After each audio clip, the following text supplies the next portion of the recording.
ছাত্রদের আন্দোলন হয়েছে গণতন্ত্র প্রতিষ্ঠার জন্য, কোনো দলকে ক্ষমতায় বসানোর জন্য নয়। ফলে বহু বছর চেষ্টা করেও রাজনৈতিক দলগুলো যা পারেনি, শিক্ষার্থীরা তা করে দেখিয়েছে, এমনটাই মন্তব্য করেছেন নাগরিক ঐক্যের সভাপতি মাহমুদুর রহমান মান্না। বৃহস্পতিবার দুপুরে জাতীয় প্রেস ক্লাবে human rights and social development organization আয়োজিত বর্তমান রাজনৈতিক প্রেক্ষাপটে গণতন্ত্রের ভবিষ্যৎ শীর্ষক এক আলোচনা সভায় তিনি কথা বলেন। মান্না বলেন, নির্বাচনে ভোট ডাকাতি বন্ধে পুলিশে পরিবর্তন জরুরি। এখনো অনেক থানায় ঘুষ চালু আছে বলে অভিযোগ করেন তিনি। এদিকে বিএনপির ভাইস চেয়ারম্যান শামসুজ্জামান দুদু বলেন, অন্তর্বর্তীকালীন সরকারের মূল কাজ হবে জনগণকে ভোটাধিকার ফিরিয়ে দেয়া। এজন্য প্রশাসনে পরিবর্তন আনতে হবে। এদিকে দেশের বিগত 3 নির্বাচনে যারা দায়িত্বে ছিলেন তাদের সকলকে আইনের আওতায় আনার আহ্বান জানান বিএনপির এই নেতা।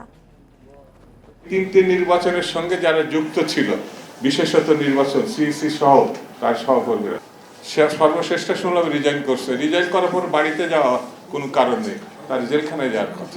কোনো কমিটি নাই, তারপরেও আন্দোলন, এবং তাদের ডাকে যেই রকম করে লাখ লাখ মানুষ ঢাকায় আসলো, আমাদের ডাকে তো আসেনি। আন্দোলন করলাম 15 বছর ধরে আমরা, কিন্তু বিজয়ের দিন পতাকা আমার হাতে নাই।